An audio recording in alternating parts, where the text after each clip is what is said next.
동전의 양면과 같아서 그 하나님의 기쁨이 우리의 기쁨이 되고 우리의 기쁨이 하나님의 기쁨이 되는, 그래서 하나님과 우리가 별개가 아니라 하나가 되어서 주님의 기쁨이 나의 기쁨이고 내 기쁨이 주님의 기쁨이 되는 그런 기쁨을 다른 말로 바꾸면 성령의 기쁨으로 그렇게 표현을 하게 되는 것이죠.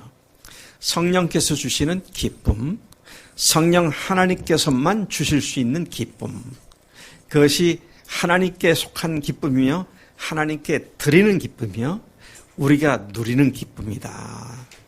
그래서 이 성령께서 주시는 기쁨, 하나님의 기쁨은 세상이 줄 수 있는 그 어떤 것과도 전혀 구별되게 다른 독특한 기쁨인 사실을 우리가 주목해 볼 필요가 있습니다.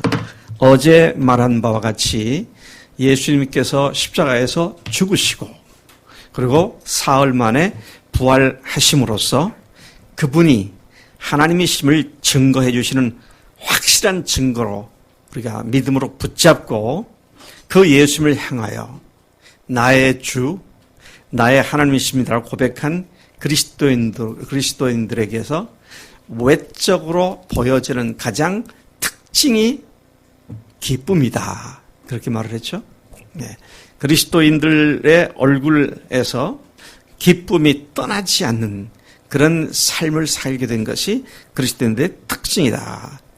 그리고 이 기쁨은, 이 성령께서 주시는 기쁨은 어떤 것으로도 지워질 수 없는 영원한 기쁨이라고 하는 사실인 것입니다. 하나님의 사랑에 근거한 믿음을 갖고 하나님의 자녀로 또 하나님의 사역자로 살아가게 된 엄청난 신분상의 변화에 근거한 기쁨이기도 하죠. 우리가 어떤 존재인지, 어떻게 우리를 주님께서 사랑하고 크게 당신의 돌보심의 그 눈길 속에 우리를 두셨는지, 자, 이런 것들이 우리가 갖는 큰 기쁨이 아닐 수 없습니다. 과거에는 우리가 참 주님 앞에 바로 서려고 길을 쓰고 애를 썼지만 잘 되지 않았는데, 이제는 부활하신 예수님이 하나님이라는 사실 앞에 딱 고백을 하고 그분께 내 삶을 맡기니까 그전에는 되지 않았던 일들이 되어지는 놀라운 나의 삶을 보고 내가 또 주님 앞에 놀랍게 감사하며 엎드리게 되는, 이것이 바로 우리 그리스도의 삶인 것을 보게 됩니다. 삶의 모든 영역에서 승리하고 있는 간증이 아니라 승리하게 하신 주님을 감사하는 간증이 너무도 귀합니다. 앞으로 그렇게 하게 해주세요가 아니라 이미 그것이 나에게 이루어진 것을 감사하는 선포와 선언의 간증이 우리로 하여금 주님께서 주시는 기쁨을 끊임없이 누리게 하는 비결이 되는 줄로 믿습니다. 주님께서 주시는 기쁨은 어떤 것으로도 지워지지 않는다고 말씀드렸습니다. 어떤 일에 의해서도 그 기쁨은 사라지지 않습니다. 그것은 계속되는 것이고요. 주님 나라까지 계속 이어지는 기쁨입니다. 여러분, 그런 기쁨의 연속에 문제가 있다면 빨리 문제가 있으면 알아차리고 그 기쁨의 삶을 회복하는 것이 그리스도인의 마땅한 지혜라고 생각을 합니다. 하나님의 사역자로 또 하나님의 자녀로 태어난 엄청난 신분상의 근거를 한 기쁨, 이것은 조금 전에 말씀드린 영원히 지워지지 않는 기쁨인데, 하나님이 나를 위해 죽으신 사실 하나만 생각해도, 그것을 확증해 주신 부활만 생각해도 우리는 이 기쁨을 억제할 수 없고 이 기쁨을 잊을 수가 없는 것이죠. 저는 그와 같은 주님의 기쁨을 대학교 2학년 때인 20살 때 처음으로 경험을 했고, 지난 50여 년 동안 그 기쁨은 한 번도 저에게서 사라지거나 지워진 적이 없습니다. 오히려 갈수록 주님의 은혜의 깊이를 더 깊게 깨달으면 깨달을수록 그 기쁨의 기쁨은 더 깊어지고 그 기쁨의 무게는 더 무거워져서 요지부동의 기쁨으로 내 삶 구석구석을 장악하고 이끄는 놀라운 원동력이 되었던 것을 경험하게 되는 것입니다. 저는 대학교 2학년 때 구원받은 사실을 처음으로 확신하게 되었을 때 느꼈던 감격과 기쁨과 감사는 오늘까지도 계속되는 하나님이 주신 기쁨이었음을 경험했습니다. 대학교 2학년 때 20살 때 선교단체였던 내비게이터 수양회에 참석하여 어떤 전도사님으로부터 도전적인 질문을 받았죠. 당신은 구원을 받았는가? 참 당연히 yes, 그렇다라고 대답을 할 수 있어야 할 것 같은데 할 수 없는 당황스러운 그런 질문이었던 것을 기억합니다. 참 이 대답을 하기 위해서 제가 우물쭈물할 수밖에 없었고 또 짧은 시간이지만 이 대답을 하기 위하여 대답을 찾기 위하여 혼자 자문자답을 할 수밖에 없었던 그런 시간이었습니다. 내가 이 질문을 나는 대학교 2학년 때 받았다 그런데 성빈이가 지금 중학교 2학년이지? 1학년이야? 그러면 나보다 7년을 앞당겨서 질문을 해볼게. 성빈이는 구원을 받았어?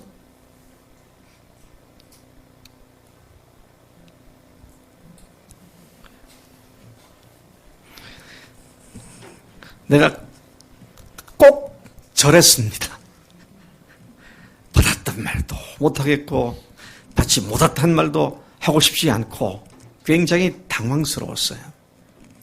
그런데 참 놀라운 것은 지금 생각해도 참 하나님의 성령의 역사심이었다 생각되는데 그 짧은 시간에 자문자답을 하면서 지난 20년간 교회를 다니며 믿는다고 했던 믿음이 총정리가 되었습니다.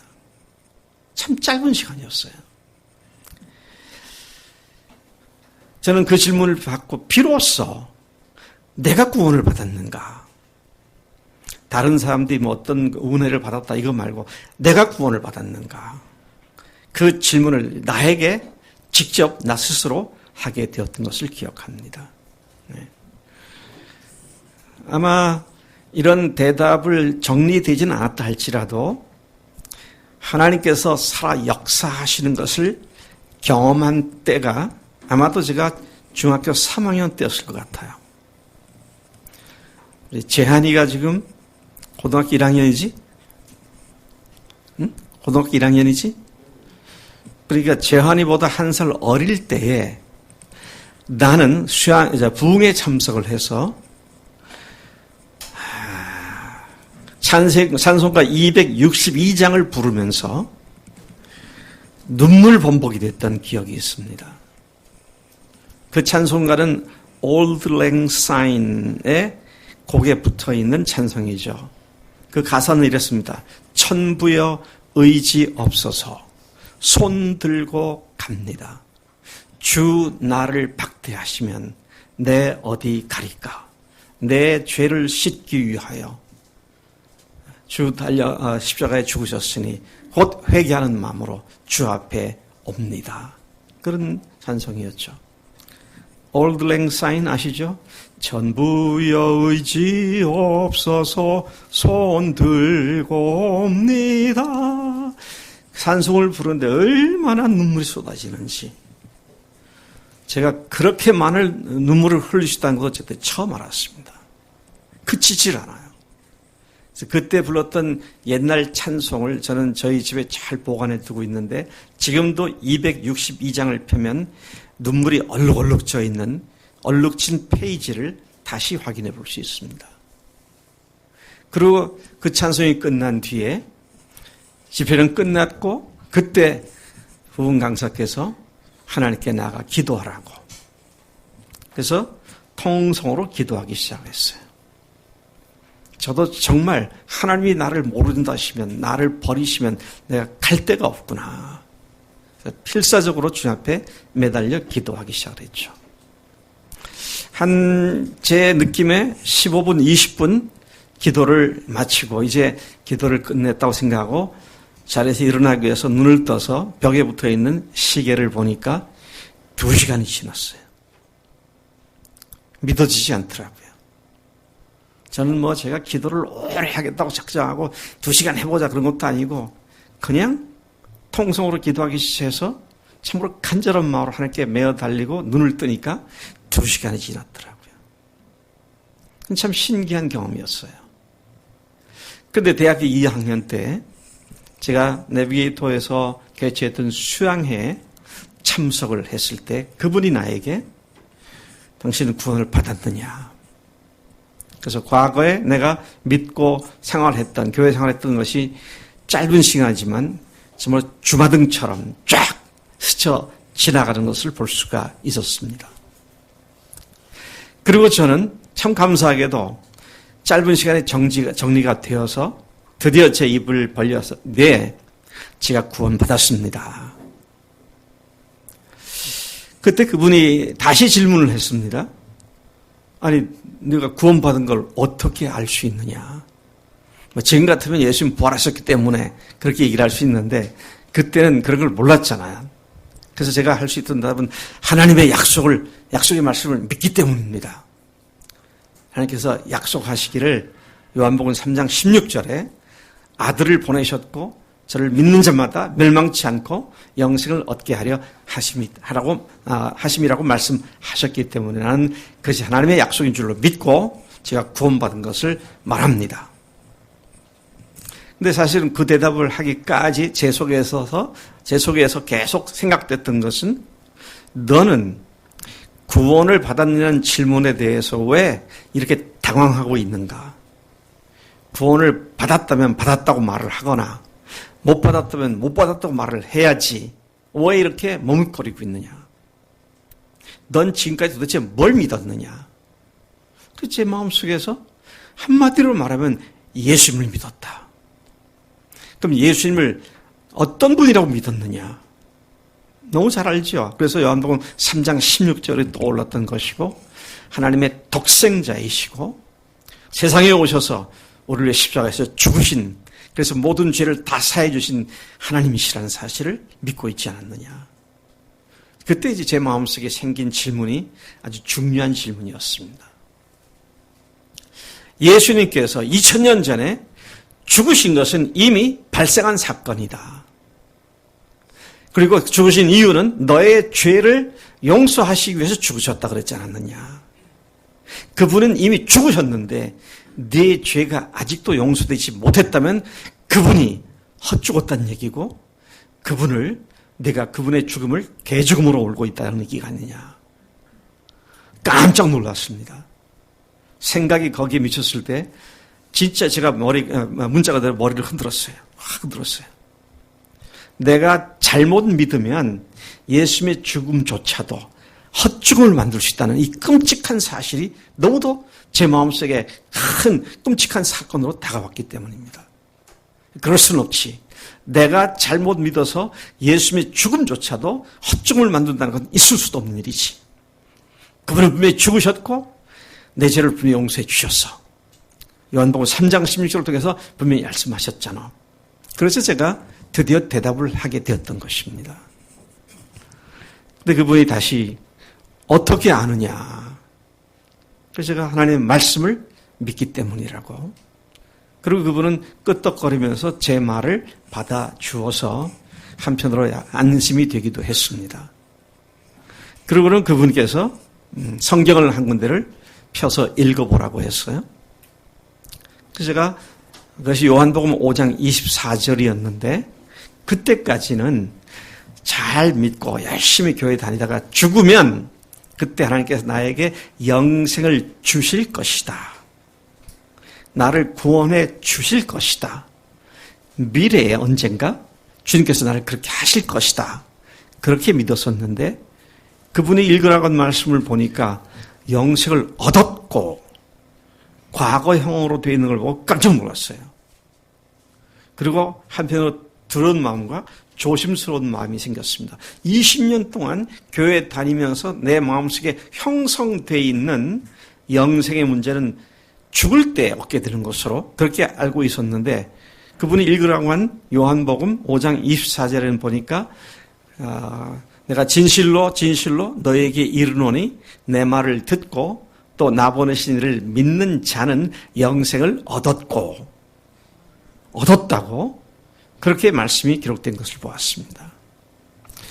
또 이어서 사망에서 생명으로 옮겨져 있다, 그렇게 말씀이 분명히 기록되어 있었고요. 그리고 저는 그때까지는 죽으면 심판을 받고 심판의 결과로 천국이든 지옥이든지 가게 될 것이다, 그렇게 생각을 했었는데 심판에 이르지 아니한다. 제가 20년 동안 믿었던 내용하고 상당히 다른 이야기가 기록된 것을 보았어요. 그것도 다른 얘기가 아니라 히스기야 때 얘기인지 요시야 때 얘기인지 그걸 헷갈려가지고 요시야 때 일을 히스기야 때 일로, 히스기야 때 일을 요시야 때로 일로 그렇게 하는 헷갈림이 아니고요. 내가 구원받았느냐 못 받았느냐에 대한 문제에 헷갈리고 있었다는 것이 얼마나 끔찍한 일이었는지 모르겠어요. 저는 그 말씀을 다시 들으면서 그분에 대한 의심이 생겼습니다. 왜 의심이 생겼냐면 제가 지금까지 알고 있던 얘기하고 다른 얘기를 하기 때문에. 그래서 제가 그분을 시험을 했어요. 전도사님, 이 말씀이 너무 좋은데 여기 이 말씀 말고 구원을 받았다라고 과거 시제로 말하고 있는 다른 구절을 소개해 줄 수 있어요? 하고 물었습니다. 그리고 그분이 쩔쩔매면 이분이 이상하게 생긴 성경 구절 한두 구절을 가지고 나를 속이는 이단일 수도 있겠다, 그런 마음을 가지고 질문했어요. 그때 그분이 씩 웃으면서 그냥 어렵지 않게 몇 군데를 펴줬어요. 또 손가락을 짚고 읽어보라 그랬습니다. 읽어보니까 너희가 그 은혜를 인하여 믿음으로 말미암아 구원을 얻었나니, 거기도 분명히 얻었다고 말씀하고 있습니다. 로마서 3장 24절 또 짚어주면서 말씀합니다. 값 없이 의롭다 하심을 얻은 자 되었느니라.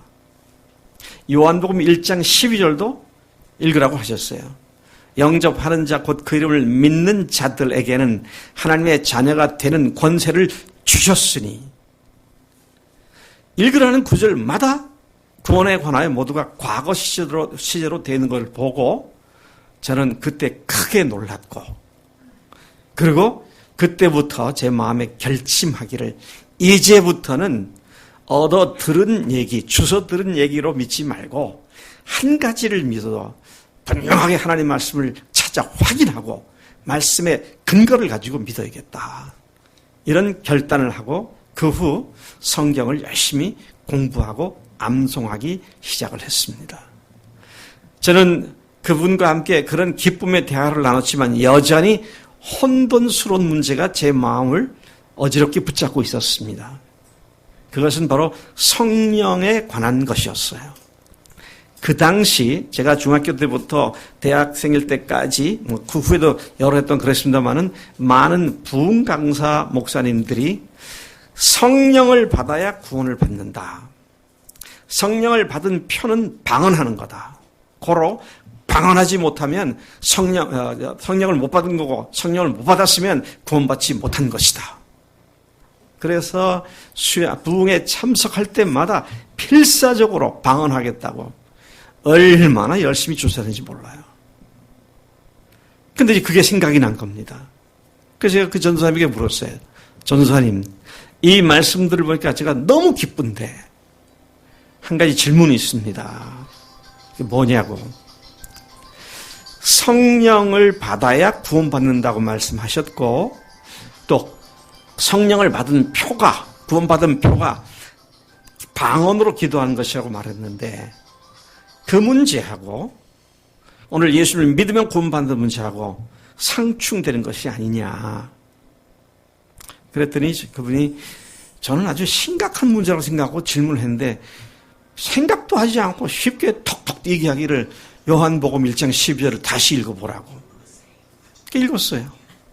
영접하는 자, 곧 그 이름을 믿는 자들에게는 하나님의 자녀가 되는 권세를 주셨으니.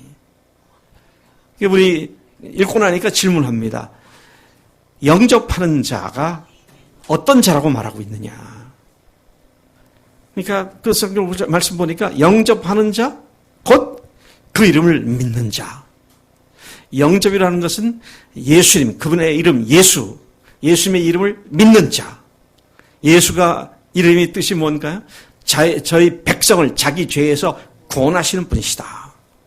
예수님이 구원주이시고 하나님이라는 사실을 믿는 자는 예수님을 영접한 자인데, 그런 자에게 성령께서, 예수님께서 들어가시겠다고 하지 않았느냐. 그래서 저한테 또 질문했어요. 너는 예수님을 영접했느냐? 말을 뒤바꾸면 예수님을 정말 하나님의 아들로 주님으로 믿느냐? 네. 제가 분명히 믿으니까 제가 예수님을 영접했죠. 근데 이제 그분이 다시 또 질문합니다. 내 마음속에 들어오신 예수님이 육신으로 들어오셨느냐, 영으로 들어오셨느냐? 그거 영으로 들어오셨죠. 그러면 예수님의 영이 뭐냐? 예수님의 영이 성령님이시군요. 그러면 내가 예수님을 주인으로 모실 때 성령을 모셨다는 얘기군요. 와, 제가 이게 딱 풀려지니까요.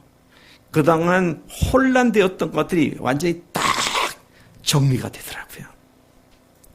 그분과 대화한 시간은 불과 20분밖에 되지 않았습니다. 불광동 기독교 수양관이었는데 그 20분 후에 그분과 대화하던 방의 문을 열고 탁 나왔을 때, 그때가 6월 초였습니다. 제 기억으로 6월 6일이었던 것으로 기억하는데요. 하늘을 쳐다보니까 파란 하늘에 하얀 문개구름이 쫙 비행을 하고 있는 걸 보였어요. 근데 제가 환상에 빠지게 되더라고요. 그 구름들이 제가 성령을 모시고 하나님의 구원을 받은 사실을 축하하는 축하 비행으로 보이더라고요. 그 마당에 있는 큰 바위 옆에 상수리 나무가, 도토리 나무가 큰 것들이 있었는데 그것들이 바람에 잎사귀가 막 날리는 걸 보였어요. 그걸 보니까 저를 향해서 환영하고 축하한다고, 제가 구원받은 사실을 축하하는 손을 막 흔드는 것 같은 그런 환상에 빠지게 되더라고요. 그때 이후로 하나님께서 나 같은 존재를 그 50년 동안도 성실지 못해서 또 죄를 짓고 주님을 슬프게 하고 주님을 아프게 했던 그런 나를 불문에 붙이고 예수님의 보혈로 그분의 약속을 어기지 않고 여전히 확증시켜 주신 것을 생각할 때 제가 한 번도 이 기쁨을 잃어버린 일이 없었던 것을 기억합니다. 한 번 받은 기쁨이 51년이, 51년이 지난 이 시간에도 전혀 흐트러트림이 없이 지속되는 이 기쁨. 바로 이것이 하나님의 기쁨이고 성령의 기쁨이며 성령께서 주시는 기쁨인 줄로 믿습니다. 저는 그 수양이 끝난 뒤에 집에 돌아와서 밤 11시쯤에 자려고 불을 끄고 누웠어요. 근데 수양의 기간 동안에 있었던 일들을 다시 회고하는 가운데 성령님께서 내 속에 들어오셔서 은사인 방언 문제가 아니고 그분 자신이 들어오셔서 나의 영원한 구원의 확증이 되주셨고 구원을 확증해 주셨다는 사실을 생각하니까 막 가슴이 터질 것 같아요. 하나님이신 성령님께서 내 안에 들어와 계신다. 마치 깜깜한 방에 촛불 하나가 온 방을 밝히듯이 내 안에 들어오신 성령께서 그동안 혼돈스러웠던 내 신앙을 질서 정연하고 일목요연하게 딱 정리시켜 주시는 그런 느낌을 받게 되었습니다. 그 후로 미친 듯이 주님의 말씀을 암송하고 주님의 말씀을 공부하고 미친 듯이 대학 구석구석을 다니면서 복음을 전하기 시작을 했죠. 그리고 그 열정은 오늘도 식지 않고 이제는 대학 캠퍼스 구석구석이 아니라 전 세계 온 사방을 다니며 이 복음을 증거하게 하신 하나님의 기쁨이 여전히 나의 삶을 이끌어가고 있는 것을 보게 되는 것입니다.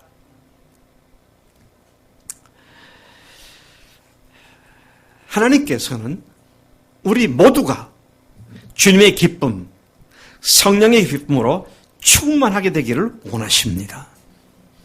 그 기쁨으로 우리의 삶이 한 번도 흐트러지지 아니하고 그 기쁨으로 삶이 이루어지기를 소망하시는 것이 하나님이시다라는 것이죠. 주님은 그분의 제자들이 이런 기쁨, 주님이 가지셨던 기쁨, 주님만이 주실 수 있는 기쁨으로 가득 차기를 원하신다는 것입니다. 지상 사역에서 마지막 날 밤 우리 주님은 마가의 다락방에서 그의 사랑하는 제자들에게 개인 가르침을 주셨습니다. 6월절 밤이죠. 6월절 식사를 하던 그 밤입니다. 4-5시간 동안 개인 가르침을 주셨습니다. 근데 그 가르치는 내용 중에 15장, 요한복음 15장 11, 12절에서 주님께서 이렇게 말씀하십니다. 내가 이것을 너에게 이름은 내 기쁨이 너희 안에 있어 너희 기쁨을 충만하게 하려 함이라. 주님께서 이제 불과 몇 시간 후면 제자들과 이별하시는 그 긴박한 시간에 당신이 갖고 누리고 계시는 기쁨을 당신을 쫓아왔던 제자들에게도 그 기쁨이 충만하게 되기를 원한다고 그렇게 당신의 소원을 말씀하신 것입니다. 사랑하는 제자들을 곧 떠나시게 될 주님께서 지금까지 당신 누리셨던 그 기쁨이 그들에게도 그냥 맛보는 정도가 아니라 그들에게 충만하게 되기를 원하신다고 말씀하신 것입니다. 주님이 그날 밤에 제자들에게 그 긴 가르침의 핵심이 되는 새 계명을 주셨습니다. 우리는 주님의 새 계명을 잘 알고 있죠? 내가 너희를 사랑한 것이 너희도 서로 사랑하라. 내가 너희를 위해서 목숨을 바친 것처럼 너희도 목숨 걸고 형제들을 사랑해라. 이것이 내가 너희들에게 주는 새 계명이다. 새 계명을 그렇게 주셨는데 주님께서 이러한 새 계명을 주신 이유가 예수님의 기쁨이 제자들 속에도 충만하게 되기를 원하셨기 때문이었다는 것입니다. 이러한 기쁨은 세상 그 어디에서도 그 누구도 줄 수 없는 하나님이 주시는 기쁨이요 오직 성령께서 주시는 기쁨인 것입니다. 우리는 주님의 기쁨을 함께 받은 자들이며 또 계속 그 기쁨을 누리며 사는 자들인 줄로 믿습니다. 성령의 기쁨, 성령께서 주시는 기쁨, 성령으로 말미암는 기쁨, 이것은 세상 기쁨과는 뚜렷하게 구분되어 하나의 관용구로 사용된 표현이죠. 성령의 기쁨, 주님께서 주시는 기쁨입니다.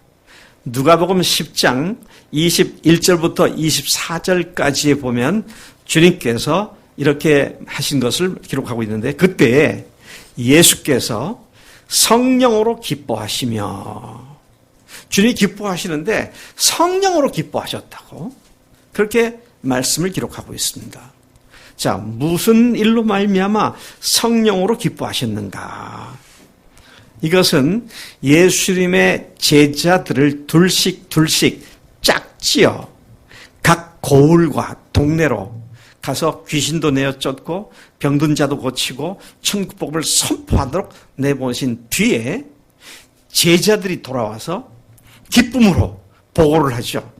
주님의 이름으로 귀신들이 항복하고 하나님 앞에 굴복했습니다. 우리를 통해서 이런 일이 있었습니다. 그렇게 할 때 주님께서 뭐라고 하셨어요? 귀신들이 너희들에게 항복하는 것 때문에 기뻐하지 말고 너희 이름이 하늘나라의 생명책에 기록된 것을 인하여 기뻐하라. 그러시면서 주님께서 하늘을 우러러 이런 기도를 하신 거예요. 하나님께서 아버지께서 이들 속에 천재주제이신 아버지시여 이것을 지혜롭고 슬기 있는 자들에게는 숨기시고 어린 아이들에게는 나타내심을 감사하나이다. 옳소이다. 이렇게 된 것이 아버지의 뜻이니이다. 이야, 성령으로 기뻐하신 기쁨의 그 내용이 뭐였어요? 자기를 쫓아다녔던 제자들이 하나님 나라 백성이 되는 그런 확실한 경험들을 하게 되는 것을 인하여 주님이 기뻐하신 것이죠. 예. 우리 박성희 자매가 이 기쁨을 속히 누리게 되기를 축복합니다. 목사님 저 벌써 누리고 있는데 아니 남편 때문에 이 기쁨이 속히 이루어지고 말이죠. 최근에 이 기쁨 누린 사람이 김소영 자매잖아요. 네. 이 기쁨을 뭐에다 비유하겠습니까? 김소영 자매 학생들 가르치다가 한 명이 더 늘어나서 수입이 몇만 원 더 늘어났다. 그 기쁨은 어머니가 믿음을 가고 천국 백성이 된 기쁨에 비하면 잠깐 있다가 없어지는 거잖아요. 그런데 세상 기쁨은 다 그렇습니다. 잠깐 있다가 없어져요. 그런데 예수님께서 당신의 세계가 무엇인지를 알고 제자들이 돌아와서 그 기쁨으로 보고를 하게 되니까 주님께서 성령으로 기뻐하셔서 하나님 앞에 그런 기도를 하고 계신 것을 보게 되는 것이죠. 계속 주님께서 기도하시는 내용입니다. 기쁨으로 기도하신 내용인데요. 22절에 보니까 내 아버지께서 모든 것을 내게 주셨으니 아버지 외에는 아들이 누구인지 아는 자가 없고 아들과 또 아들의 소원대로 계시를 받는 자 외에는 아버지가 누구인지 아는 자가 없나이다 하시고 제자들을 돌아보시며 조용히 이르시되 너희가 보는 것을 보는 눈은 복이 있도다. 내가 너에게 말하노니 많은 선지자와 임금이 너희가 보는 바를 보고자 하였으되 보지 못하였으며 너희가 듣는 바를 듣고자 하였으되 듣지 못하였느니라. 이야, 참 놀라운 얘기입니다. 과거에 그 많은 선지자들과 그 많은 하나님의 사람들이 보기를 원했지만 보지 못했는데 너희들이 지금 보고 듣고 있으니 이게 얼마나 큰 축복이냐. 그들이 그것을 보는 주님의 기쁨이 바로 성령으로 충만케 된 그 기쁨이었다라는 것이죠. 여러분, 아까 제가 어제도 그렇고 오늘도 말씀드린 것이 뭡니까? 주님의 기쁨이 우리의 기쁨이고요. 우리의 기쁨이 주님의 기쁨이라는 말이 바로 그런 말입니다. 그건 하나지 둘이 아니에요. 동전의 양면과 같은 것이죠. 그래서 우리가 여기 걸개 그림에 주님의 기쁨이 주님께 드리는 기쁨입니다. 네? 주님께 드리는 기쁨이 우리의 기쁨이고요. 우리의 기쁨이고 주님의 기쁨이고 이것이 분리될 수 없는 한 가지다라는 사실을 생각하게 되는 것이죠. 그래서 우리가 찬송을 부를 때 나 주님의 기쁨 되기 원하네. 그럴 때 내가 주님께 기쁨이 되기를 원하는 마음이 있고요. 주님이 나의 기쁨이 되고 내가 주님의 기쁨이 되는 그런 의미를 담고 있는 찬송이 되는 것이다 하는 것이죠. 주님은 자신이 누군지를 알게 된 제자들 때문에 기뻐하셨고 그 기쁨은 전적으로 성령께서 주시는 기쁨이었다는 것입니다. 여러분, 목사로서 제가 우리 교인들을 바라볼 때 이런 마음이 항상 있습니다. 하나님, 우리 교인 모두가 하나님께서 주시는 기쁨을 분명히 경험하고 누리는 삶이 되도록 역사해 주세요. 세상을 좋아하고 세상에 주는 기쁨에 주님으로부터 오는 기쁨이 묻혀버리는 그런 삶이 되지 않도록 하나님 붙잡아 주세요. 참 주님께서 바로 이 기쁨을 우리가 누리게 되기를 기뻐하시면서 또 그렇게 기도하셨던 모습을 보게 됩니다. 사도 바울도 성령의 기쁨에 관하여서 언급을 한 바가 있습니다. 그는 자신이 전해준 복음을 받아들인 데살로니가 교인들을 향해서 다음과 같이 말을 합니다. 데살로니가서 1장 6절에 보니까 그가 이렇게 말을 해요. 또 너희는 많은 환난 가운데서 성령의 기쁨으로 말씀을 받아 우리와 주를 본받은 자가 되었느니라. 그렇게 말씀하십니다. 하나님의 말씀을 받되 성령의 기쁨으로 받았다. 여러분, 말씀 받되 성령의 기쁨으로 받으면 어떻습니까? 그 말씀이 우리의 큰 기쁨이 되고 그 말씀이 우리를 흥분시키고 우리를 떨게 만들고 우리를 기쁘게 만들고 우리를 주먹을 불끈주고 하게 나아가게 만드는 그 기쁨을 말하는 것이죠. 여러분, 매주 설교 말씀을 들으시잖아요. 하나님의 말씀을 들을 때 성령의 기쁨으로 받는, 사람의 말을 받지 않고 하나님의 말씀으로 받는 그 자세에 성령의 기쁨으로 말씀을 받게 된다고 하는 것이죠. 여러분, 우리가 몰라서 또는 들어본 적이 없어서 못 사는 경우는 거의 없습니다. 그 말씀이 내 마음의 믿음과 화합하지 못하기 때문에, 그것이 내 삶에 실질적으로 터치가 되지 못하기 때문에 우리가 말씀대로 살지 못하는 것이죠. 근데 왜 그 말씀이 내 삶을 터치하지 못하고 내 믿음과 화합하지 못합니까? 성령으로 받지 않기 때문에요. 성령의 기쁨으로 받게 되면 말씀은 살았고 운동력이 있어 좌우에 날선 어떤 것보다도 예리하여 혼과 영과 및 관절과 구슬을 찔러 쪼기까지 하고 마음과 생각이 깊은 것까지도 감찰하신다고 그렇게 말씀하지 않습니까? 그러면 하나님의 말씀은 어제나 오늘이나 2000년이나 똑같은 하나님의 말씀입니다. 네. 특별한 경우에만 하나님의 말씀이고 특별하지 않을 경우에는 하나님의 말씀이 아니고 그게 아니에요. 이 오늘날 이 못된 세상 철학이 기독교에도 깊숙이 들어와 가지고요. 하나님 말씀을 받는 태도를 아주 크게 망가뜨려 놨어요. 그게 뭔지 압니까? 네? 그게 뭔지 아세요? 아마 여러분들 그런 말 들어본 적이 있을 거예요. 말씀이 레마가 될 때 그런 말 들어보셨죠? 그 말씀 무슨 말입니까? 성경 말씀은 그냥 말씀인데 그게 레마로 변할 때 우리가 은혜를 받는다. 그런 얘기를 하고 있어요. 천만의 말씀입니다. 이게 얼마나 위험한 생각인지 몰라요. 그냥 읽으면 덤덤한데 어떤 때 읽으면 은혜가 되고 도전되고 그것이 그때 하나님 말씀이 되는 거다. 평상시는 아니란 얘기예요. 나한테 의미가 있으면 하나님 말씀이 된다는 얘기입니다. 하나님 말씀이 내 주관에 따라서 말씀이 됐다 안 됐다 이건 말도 안 되는 얘기를 하고 있죠. 그런데 그게 은혜라고 생각하고 그런 말을 하면 아멘 할렐루야 하면서 은혜 받았다고 하는 사람들이 많이 있어요.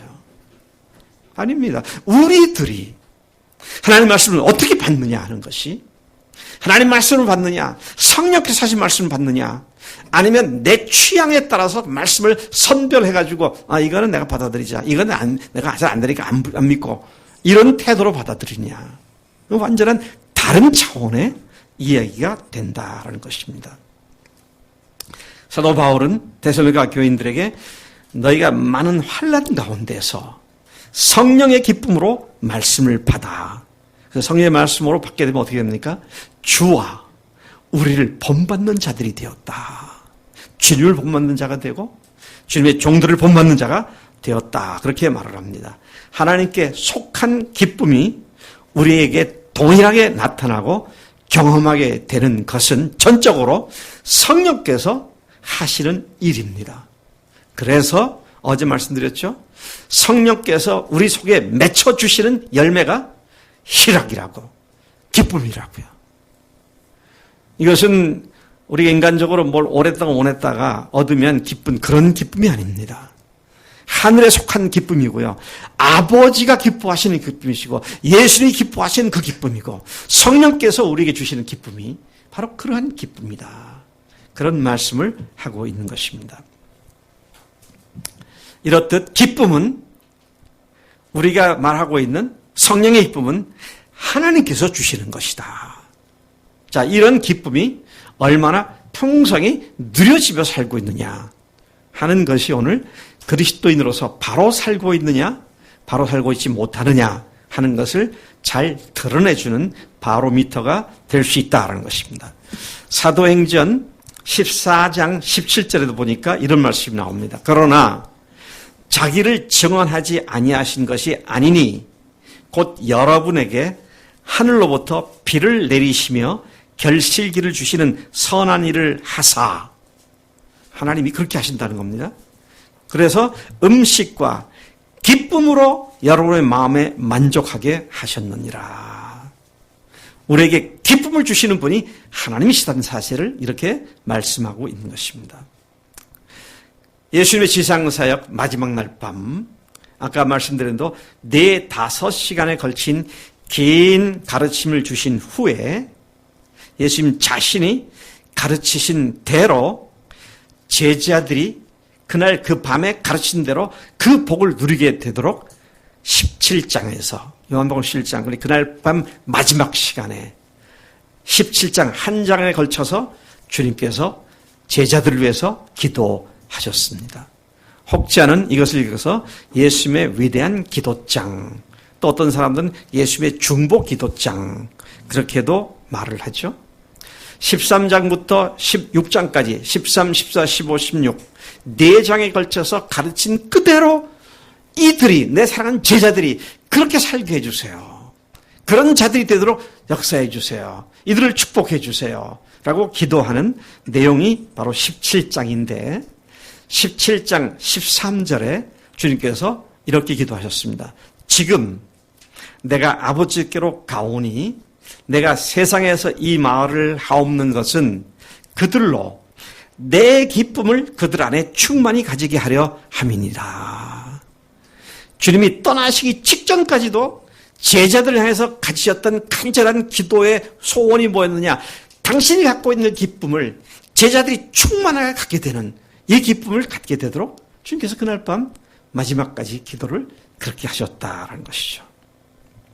그래서 우리는 주님의 기쁨이 아니면 다른 어떤 것이 그것을 대체할 수 있는 것은 아무것도 없습니다. 참 너무나 귀한 기쁨을 주님께서는 우리가 충만하게 되도록 기도하셨다라는 사실인 것이죠. 이러한 주님의 기쁨을 이해하고 그 기쁨을 누리던 사도 바울도 신자들이 모든 기쁨으로 충만하게 되어 소망이 넘치기를 축복했었습니다. 로마서, 우리가 잘 아는 로마서 15장 13절에서 바울은 이렇게 말을 합니다. 소망의 하나님이 모든 기쁨과 평강을 믿음 안에서 너에게 충만하게 하사 성령의 능력으로 소망이 넘치게 하시기를 원하노라.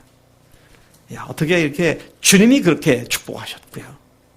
바울이 그의 로마서 마지막 부분에서 이런 얘기를 합니다. 모든 기쁨과 평강을 믿음 안에서 너에게 충만하게 하시기를 원한다. 주님의 기쁨이 충만해지는 삶, 이러한 삶을 사는 자들은 세상이 감당할 수 없습니다. 이런 주님의 기쁨으로 충만한 사람은 세상이 주는 실망 때문에 낙심해가지고 가라앉지 않습니다. 그것들을 뛰어넘는 기쁨을 가지고 당당하게 승리하는 그런 삶을 살게 된다는 말씀인 것이죠. 자, 저는 계속해서 좀 더 말씀을 나누겠습니다. 주님의 기쁨이 가지는 특징들을 좀 보겠습니다. 세상이 줄 수 있는 기쁨 말고 주님께서 주시는 기쁨들은 독특한 몇 가지 특징들을 갖고 있습니다.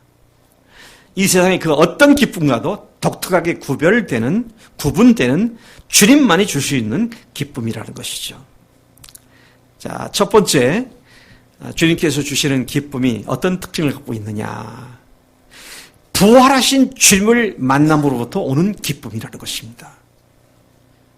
부활하신 주님을 만나는 것으로부터 오는 기쁨, 그분이 죽으시고 부활하시던 사실이 얼마나 감사하고 놀라운 사실인지 그것 때문에 기뻐하는 그런 기쁨이다. 십자가에서 죽임을 당하신 예수님께 제자들은 크게 실망했습니다. 그리고 그날 저녁 전격적으로 무덤에 매장되었을 때 제자들은 모든 소망이 끊겼고 자기들의 인생이 완전히 망한 자들로 생각되어졌었죠. 그랬던 그들이 3일 후에 부활하신 예수를 만나본 후에 그들의 발이 딛고 서 있는 땅은 영원히 기쁨의 땅으로 변하게 되었습니다. 참 극적인 변화예요. 엊그제는 땅이 꺼져라, 하늘이 무너지라고 한숨을 쉬고 이제는 내 인생 빵이구나. 내가 그렇게 믿고 따랐던 예수께서 저렇게 허망하게 죽으시다니 그렇게 우리가 잘못 알고 헛수고를 했구나, 헛물켰구나 그랬던 그들이었는데 부활하신 예수님께서 부활하신 그날 밤에 제자들이 모인 방에 들어오셔서 당신이 부활하신 사실을 증거하시고 손을 내미시고 옆구리를 내보이시면서 당신이 정말로 부활하신 예수님 것을 증명해 주셨고 제자들이 잘 믿지 못하니까 성령을 받아라. 살아계신 표로 호흡을, 숨을 내쉬시고. 그래도 유령이라고 두려워하니까 어떻게 하셨어요? 먹을 거 좀 갖고 오라고 해서 그들 보던 앞에서 주님께서는 떡을 드시고 구운 생선을 잡수시면서 영은 살과 뼈가 없지만 나는 이렇게 살과 뼈가 있다. 그렇게 보여주셨습니다. 그때 이후 제자들은 영원히 변하게 되었죠. 그때 이후 그들이 발딛고 선 땅은 기쁨의 땅이었고 새로운 소망의 땅이었던 것을 보게 되는 것입니다. 요한복음 20장 19, 20절이 이 사실을 이렇게 말합니다. 이날 곧 안식 후 첫날 저녁 때에 제자들이 유대인들을 두려워하여 모인 곳에 문을 닫았더니 예수께서 오사 가운데 서서 이르시되 너에게 평강이 있을지어다. 이 말씀을 하시고 선과 옆구리를 보이시니 제자들이 주를 보고 기뻐하더라. 부활하신 주를 보고 제자들이 기뻐하게 되었다. 오늘 예수님께서 2000년 전에 죽으시고 부활하셨지만 그 역사 속에 확연하게 역사의 사실로 증거를 드러내신 주님의 부활을 소식을 듣고 그 부활하신 주님이 하나님의 사실을 믿게 되었을 때 우리들 속에는 그치지 않은 기쁨이 용솟음치고 계속 솟아오르고 있다는 사실을 우리가 고백하지 않을 수 없습니다. 그런가 하면 이 기쁨은 부활하신 예수를 만난 것으로도 나오는 기쁨이지만 두 번째 이 기쁨은 어떤 기쁨이냐? 구별이 있는 기쁨입니다. 무슨 뜻인가요? 진리와 함께하는 기쁨입니다. 죄와 악을 기뻐하지 아니하고 진리와 함께하는 기쁨이라는 것이죠. 고린도전서 13장 6절이 이것을 분명하게 선포하고 있습니다. 불의를 기뻐하지 아니하며 진리와 함께 기뻐하고. 오늘 우리 속에 주신 기쁨은 불의한 것을 기뻐하는 것이 아니다는 것이죠. 그래서 여러분 어떤 일을 할 때 이게 하나님의 방법인가, 이게 의로운 방법인가 늘 생각하면서 그렇게 살아야겠죠. 여러분 세상은 뭐 불의하든 어쨌든 머리를 써서 자기가 원하는 것을 성취하면 그걸 똑똑하다고 말을 하죠. 주님이 주신 기쁨은 그런 것을 생각할 때 바로 그 기쁨이 사라지게 되고요. 우리를 멈추게 만들고 진리와 함께 기뻐하는 그런 기쁨이라는 것이죠. 참 세상에는요. 불의한 기쁨이 너무도 많아요. 네? 모든 죄는 기쁨을 수반합니까? 안 합니까? 죄 짓는 게 재미있어요? 없어요?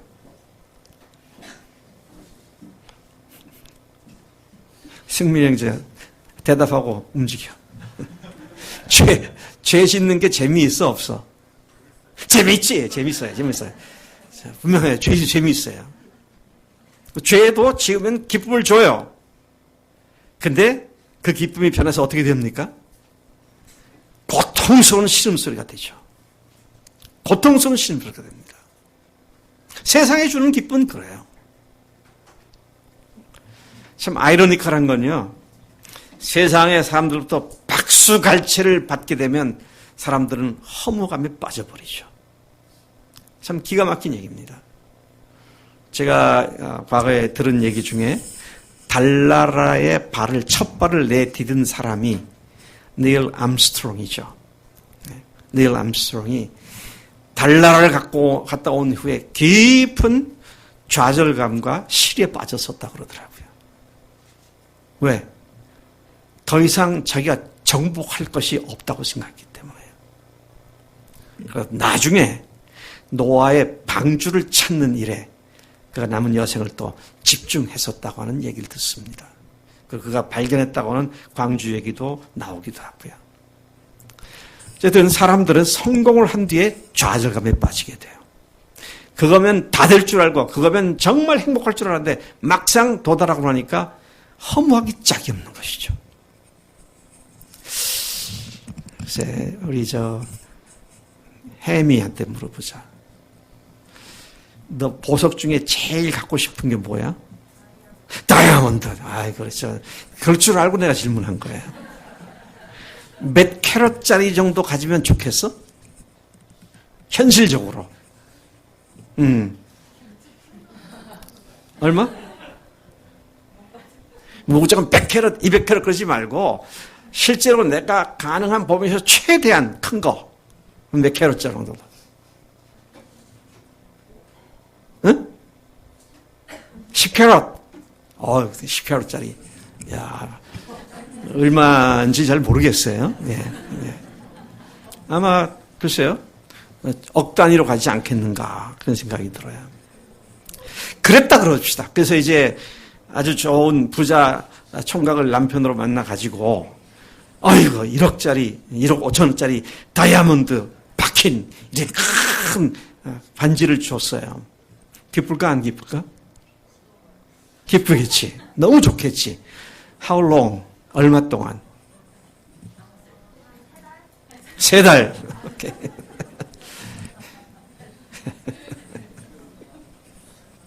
길어봐야 3달, 더 길어봐야 3년. 그리고는 그걸 어디다가 놓죠? 장롱 깊숙한 곳에 처박아 둡니다. 웃기는 거예요, 이게요. 그거 어떻게 될까봐 그냥 장소 깊숙해 놓고 거기다 이미테이션이죠. 가짜를 이제 달고 다니는 거죠. 세상 주는 기쁨이 다 그런 거예요. 뭐 어느 것 하나 만족하게 우리를 갖다 확실하게 기쁨으로 계속 살게 만드는 것은 아무것도 없습니다. 참 역설적인 얘기예요. 그걸 성취하면, 그걸 얻으면 이렇게 기쁘겠는데, 근데 막상 그러고 나니까 그렇지 않다고 하는 것이죠. 근데 진리와 함께 기뻐하는 것은 진리가 영원 불변한 것이기 때문에 진리와 함께 기뻐하는 것은 영원해질 수 있다고 하는 놀라운 사실을 우리가 주목하게 되는 것이죠. 또 주님이 주시는 기쁨이 어떤 특징이 있느냐? 부끄러워할 줄 모르는 기쁨이에요. 네? 부끄러움을 개의치 않고 모든 역경과 환난을 인내하게 하는 것이 주님이 주시는 기쁨입니다. 뭐 세상에 이런 기쁨이 다 있나 모르겠어. 아무리 고통스럽고 험악한 역경이라 할지라도 주님이 주신 기쁨이 있으면 그런 것들을 아무것도 아닌 것처럼 능히 이겨나갈 수 있는 그런 기쁨이 주님이 주신 기쁨의 특성이라고 하는 것입니다. 우리는 이러한 이 모본을 예수님에게서 잘 찾아볼 수 있습니다. 예수님은 하나님으로서 인간의 몸을 입고 세상에 오신 분이시죠. 그리고 그분이 하나님 자신인 것을 알아보지 못한 인간들로부터 창조주이신 그분께서 당하셔서는 안 될 수치와 모욕을 당하시고 부끄러운 상황과 처지에 놓이셨던 분이십니다. 예수님이 그 십자가형을 언도받던 그날 새벽에 사람들이, 피조물들이 주먹으로 예수님을 얼굴을 치고 갈대를 꺾어서 그 손에다가 들려줘서 왕이여 당신의 홀입니다. 주권을 상징하는 홀입니다. 왕관 쓰소서. 그리고 가시면적을 확 씌워놓고 침을 뱉고 얼마나 수많은 수모를 겪게 했습니까? 하나님이 그런 부끄러운 수모를 당하셨다는 것입니다. 우리 믿음이 막 자라고 있는 에린이도 사람들 앞에서 망신을 내가 주면 박 목사님이 그럴 줄은 몰랐다. 내가 박 목사를 내가 목사로 안 부를 거야. 그러고는 교회를 옮길 거예요. 수모를 안만 줘봐야 욕 한마디 했겠지. 그런데 죽을 때까지 못 잊는 거예요. 박 목사라는 그 위인이 나를 이렇게 욕했다고 말이죠. 근데 그게 아니고요. 창조주 하나님을 그렇게 모욕을 했는데도 주님께서는 개의치 않았다고 그랬습니다. 그 부끄러움 당한 것을 개의치 않았다. 상관하지 않았다. 신경 쓰지 않았다. 그것에 의해서 좌우되지 않았다. 그런 말씀인 것이죠. 참 큰 기쁨을 갖고 계신 주님이 그런 분이셨다 하는 것입니다. 그분 앞에 어떤 것과도 비교될 수 없는 큰 기쁨이 있었기 때문이었다.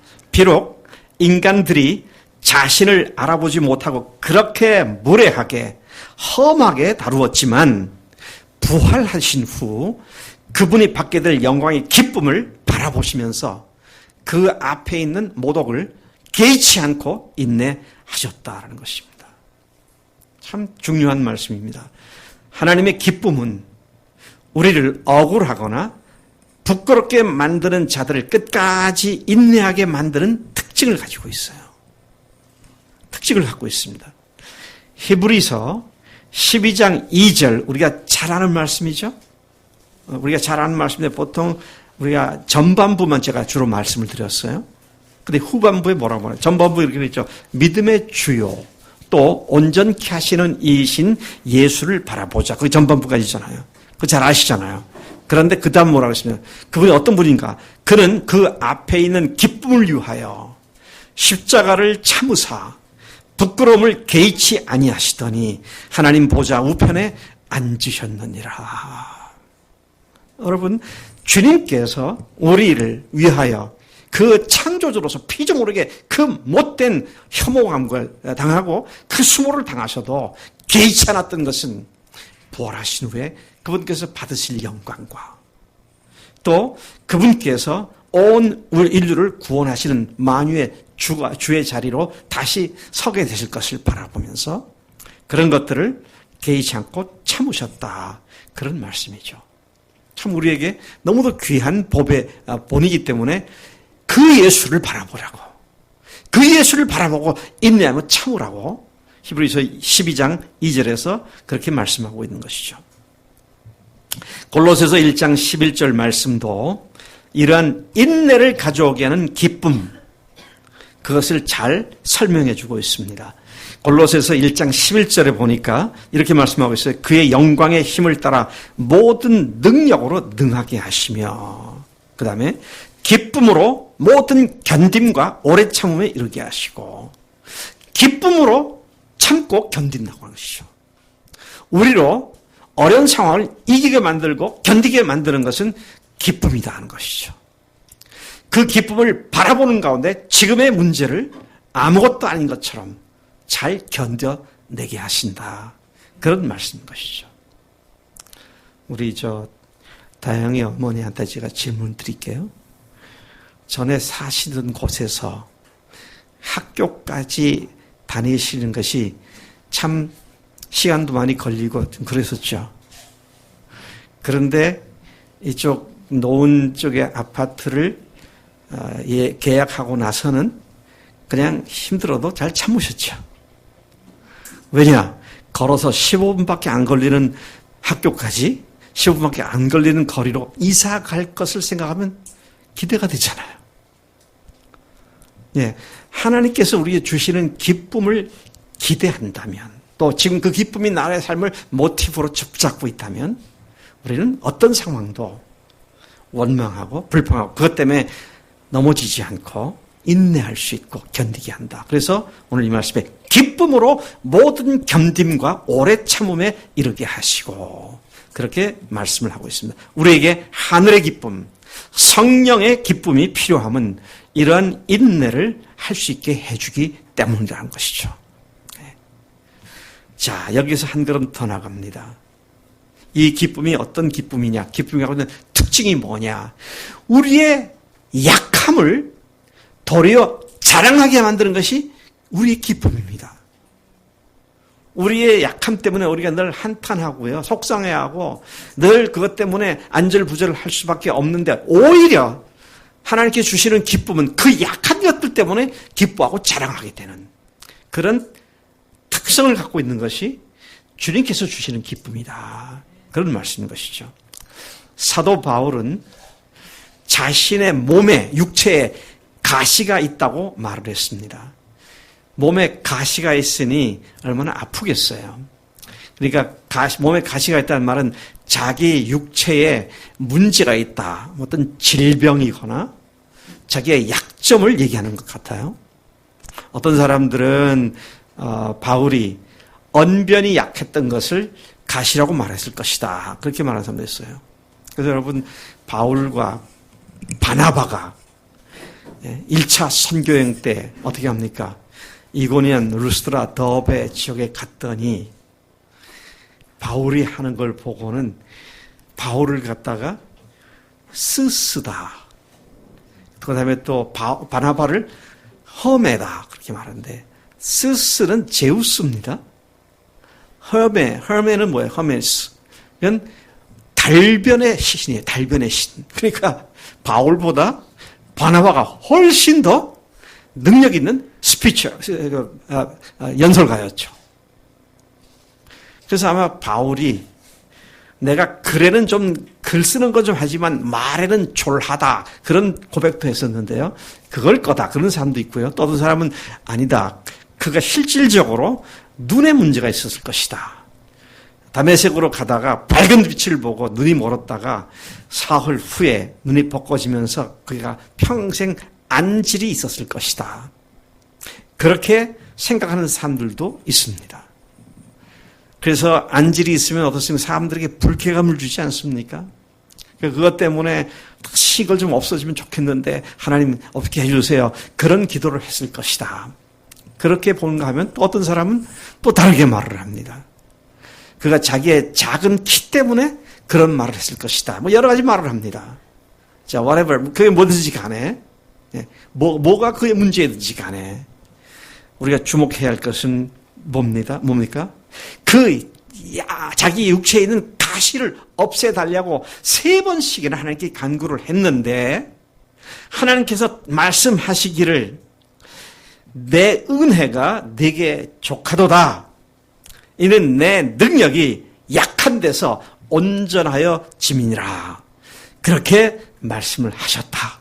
바울이 그렇게 말을 합니다. 지금 고린도 후서 12장에서 이런 말씀을 하시죠. 내 은혜가 네게 족하도다. 이는 내 능력이 약한 데서 온전해짐이라 하신지라. 자, 그랬기 때문에 바울이 그 다음에 하는 말이 뭡니까? 도리어 크게 기쁨으로 나의 여러 약한 것들에 자랑한다 그랬어요. 내가 이렇게 약한 것들인데 이제는 이것 때문에 내가 자랑하게 되었다. 왜 자랑하게 되었느냐? 그래서 이는 그리스도의 능력이 내게 머물게 하려 합니다. 내 이 약함 때문에 주님의 능력이 내 연약한 것을 커버해 주시기 때문에 내 약함이 있는 한 주님의 능력이 나와 함께 하시니까 이제는 이 내 연약한 것이 주님의 능력을 머물게 하는 보증수표가 되었다. 그렇게 이야기를 하는 것이죠. 정말로 놀라운 일이 아닐 수 없어요. 그렇기 때문에 내가 크게 뭐한다? 기뻐한다 그랬어요. 여러분들의 몸에 이것만 해결되면 너무 좋겠는데 또는 여러분들의 성품에 있어서 해결되지 못하는 그런 문제들, 어떤 문제가 있으십니까?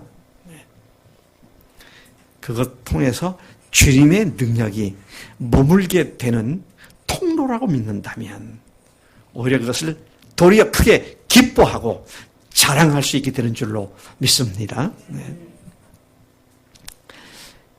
또 놀라운 특징 중에 하나는요. 참 이게 놀라운 일인데요. 기쁨은, 주님이 주시는 기쁨은 풍성하게 다른 사람들을 위해서 헌금하게 하는 특징이 있어요. 주님의 기쁨이 크니까 내가 가진 것을 다른 사람에게 주고자 하는 그런 마음을 불러일으키는 것이 주님의 기쁨이다. 그런 것이죠. 오늘날의 그리스죠. 그리스, 히랍 지역에 살던 그리스도인들은 예루살렘 지역에 큰 흉년이 나가지고요. 흉년 때문에 예루살렘 교인들이 아주 가난한 사람들이 많다. 그런 소문을 듣고 있었습니다.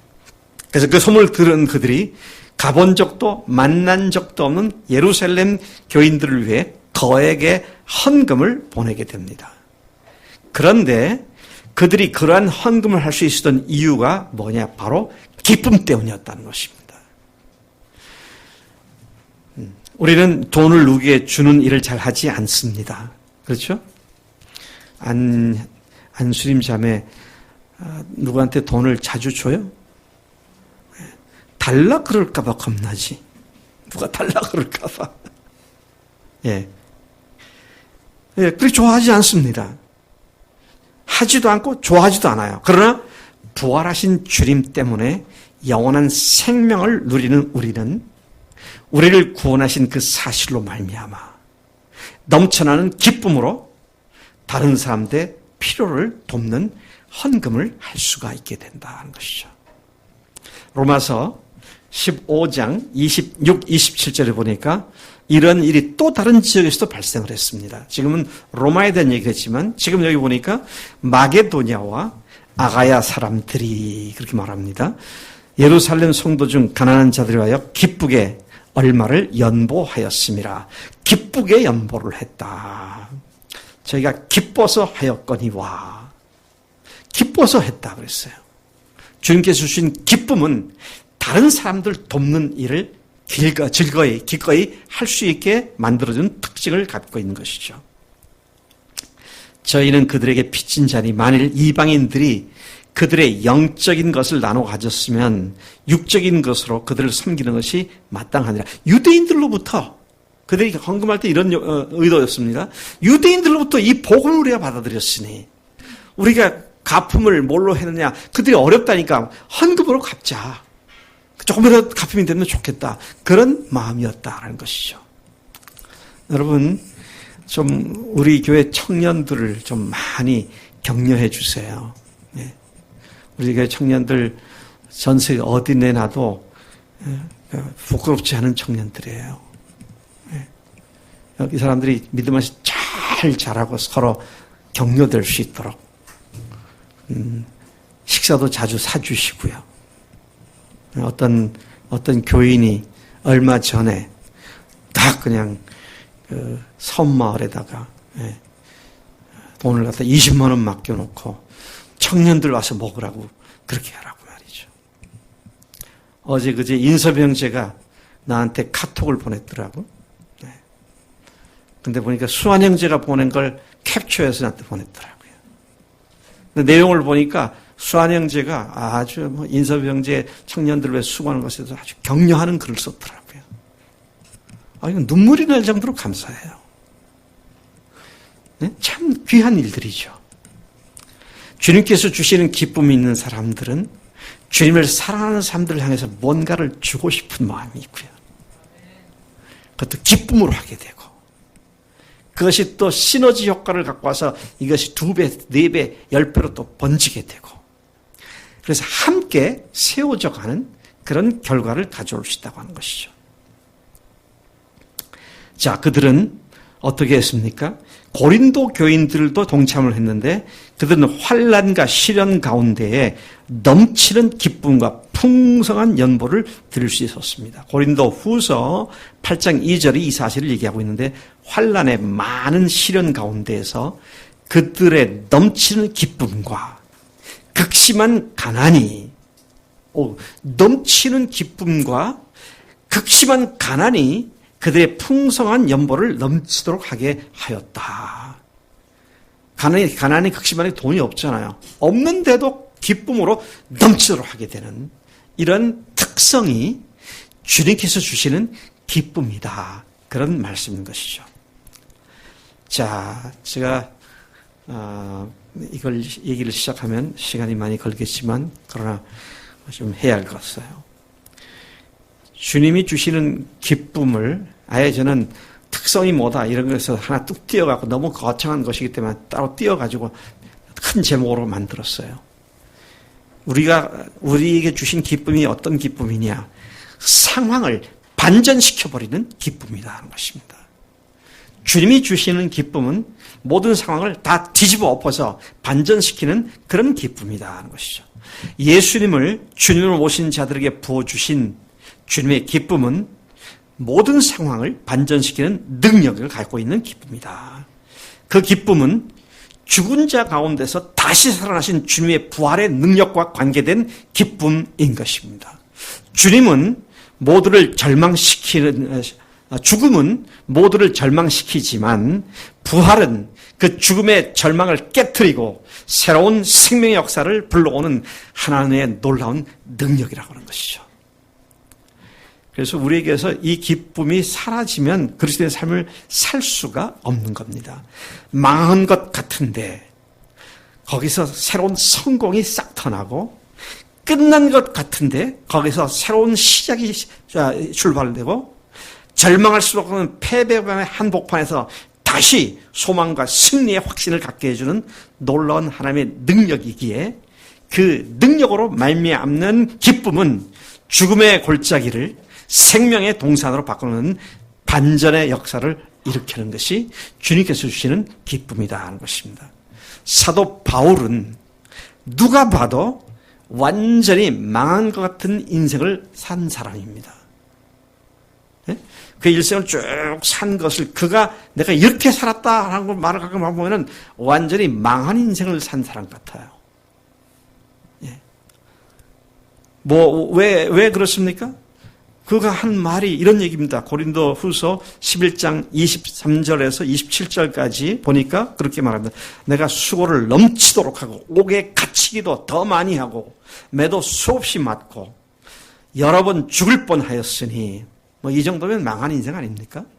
근데 거기서 나가서 유대인들에게 40에서 하나 감한 매를 5번 맞았으며 3번 태장으로 맞고 1번 돌로 맞고 3번 파손하고 1주야를 깊은 바다에서 지냈으며 여러 번 여행하면서 강도의 위험, 강의 위험, 강도의 위험, 동족의 위험, 이방인의 위험, 신의 위험, 광야의 위험, 바다의 위험, 거짓 형제 중에 위험을 당하고, 또 수고하며 애쓰고 여러 번 자지 못하고 줄이며 목마르고 여러 번 굶고 춥고 헐벗었노라.